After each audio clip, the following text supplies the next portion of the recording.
Hi, my name is Jamie Robinson. And I'm Penelope Lagos. And thank you for downloading the MetRx CoEd training video. Today we're going to focus on upper body training using an exercise ball, some dumbbells, and a partner. So what do you say we get started?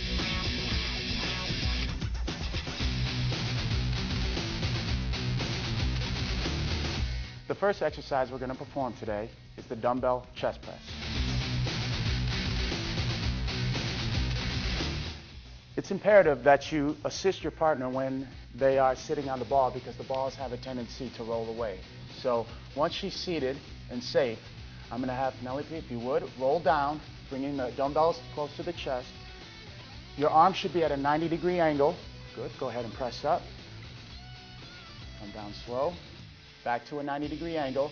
Expanding the abdominal muscles by elevating the chest to keep the resistance isolated on the chest. Good. It's also good, assuming you have a partner, to guide at the elbows for assistance. Good. Now for beginners, you want to use a moderate weight in the repetition range of 12 to 15. Good. Now, before you allow your partner to come back up, make sure that you have your hands under the elbows for assistance. Good. And bring them in close, come to the chest and roll up so that the dumbbells come down to the knees. Hold the ball so that it is safe for your partner to get up. Very good. Thank you, Penelope. And that is how you do a dumbbell chest press. And now we're going to perform the dumbbell shoulder press. So what I'm going to do is stand behind the ball, support the ball so that it doesn't slide from side to side, or roll, excuse me. So Penelope, if you would, go ahead and sit down. Now you want to make sure that you have a solid base so that you don't roll once again, because this is not a stable surface like a flat bench. This will roll on you. Her chest is elevated. Good. Now go ahead and bring the dumbbells up. Excellent. She's going to start with her arms at a 90-degree angle, just like Penelope is doing. You're going to press above the head, contracting the front deltoid. Good. Excellent. Also, make sure that you have a solid foundation, because like I said, this is not a stable surface. Good.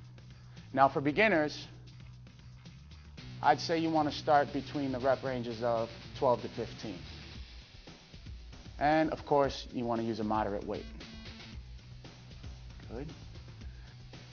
Now, just like the chest press, you want to keep your abdominal muscles expanded to keep your chest elevated. Good.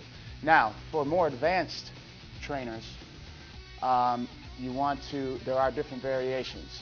You can come up, go ahead and come up. And as she comes down, she can rotate her wrists. Good. Bring them in, elbows in, and press. And turn. And it just makes the difficulty of the exercise just that, a little bit more difficult. Good. And press. Now, once again, when the trainee is finished with the exercise, good, you want to make sure that you support the ball. So go ahead and bring them down. Bring them to your knees, and then go ahead and get up. Thank you. And that is the dumbbell shoulder press. The next exercise we're going to do is the one-arm dumbbell row using the exercise ball. When doing a one-arm dumbbell row, there is only one dumbbell required. So I'm going to go ahead and take one of these dumbbells from Penelope. Now what I'm going to do is I'm going to have Penelope, if you would, Penelope come around the exercise ball. She's going to place her left hand on the exercise ball when doing the right side. Always make sure that the side that you're doing, your foot is behind you and the other foot is forward. Now it's very important that she keeps her knees bent, her glutes are pushed back behind her, and her chest is elevated with a pelvic thrust. The purpose of this is so that the strain is not put on the lower back, but put on the quads, hams, and glutes. Good. She's going to get a stretch in the latissimus dorso, bring her hand up to her hip by elevating her elbow. Good. And back down. Now, for beginners, it's important that you use moderate weight. Do not go too heavy. And you want to be in the rep range of about 12 to 15 reps. Good. Okay. You're doing really good, Penelope. Do you feel this on your quads? I do. Now that's how you know you have good form. If she was feeling it in her lower back, that's the opposite of what you want to do. And one more. Very good. Great job, Penelope. And that is the one-arm dumbbell row. And don't forget, you need to do equal amounts on both sides. The next exercise we'll be doing is a seated dumbbell bicep curl. Jamie here will show us how to effectively perform this exercise. Jamie? Now it's very important to keep your palms up so that you hit the inside of the biceps. Keep your chest elevated by expanding your abdominal muscles, and you only want to bend at the elbow joint. If you start to bend at the shoulder joint, you've incorporated the shoulders as well. Keep your elbows close to your body, chest up, and have a good base so that you don't roll off the ball. By using the exercise ball, you're also engaging the abdominal muscles.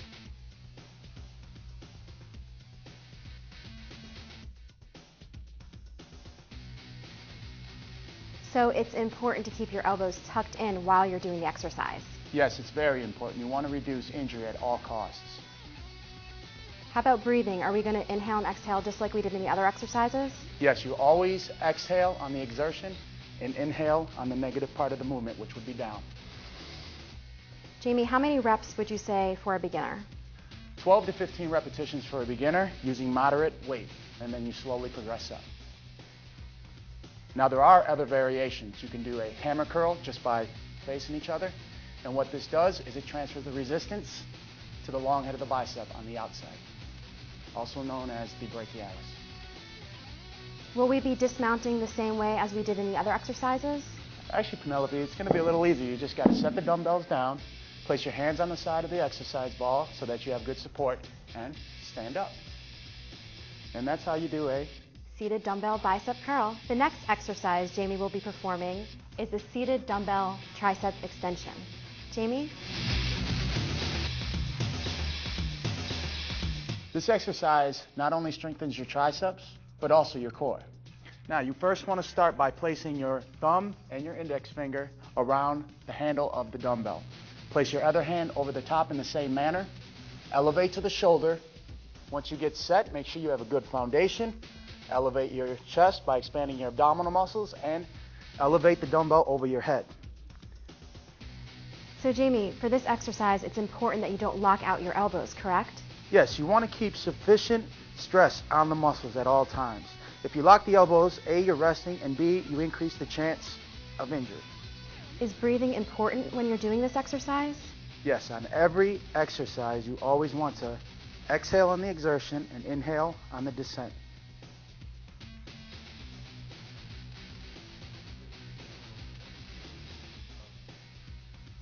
Now you also want to make sure that you keep your elbows tight to your ears. And Jamie, when you're finishing the exercise, will you rest the dumbbell on the shoulder just as you began? Yes, you want to avoid just dropping the dumbbell down for safety purposes, just like we had mentioned earlier. Place the dumbbell on the shoulder and then slowly lower it to the knees.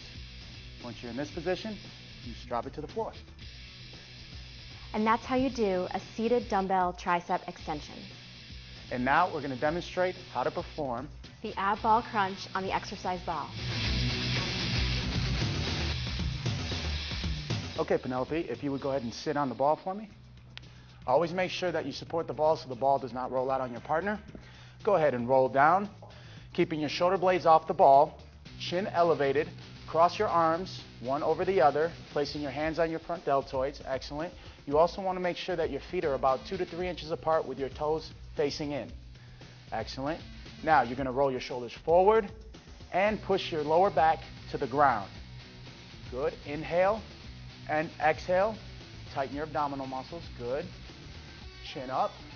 Roll forward. Squeeze and get a good stretch in the abdominal muscles as you inhale, and then tighten. Excellent.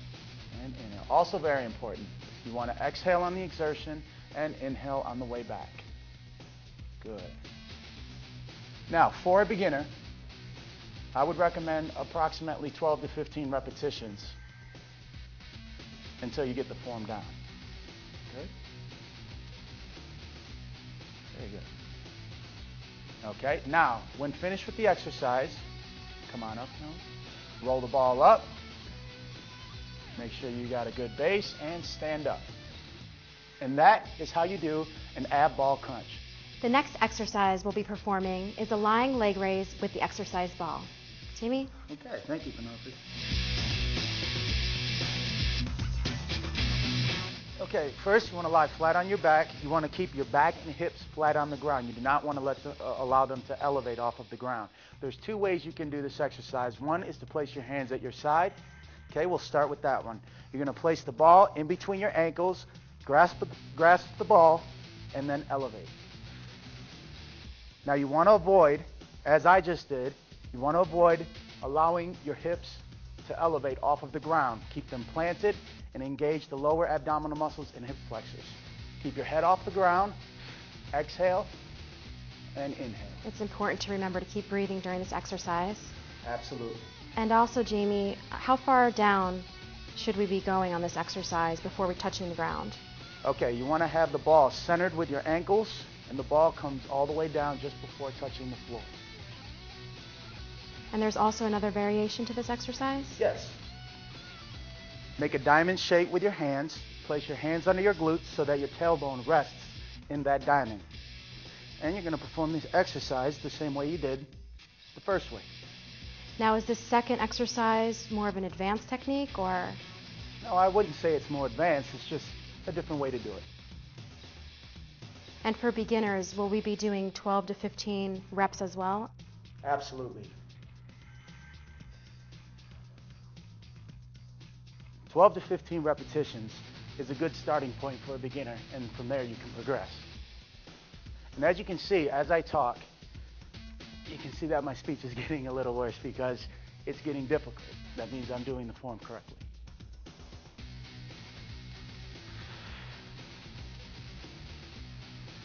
Whew. Be sure to download all of our MetRx training videos. I'm Jamie Robinson. And I'm Penelope Lagos. And we'll see you at MetRx.com.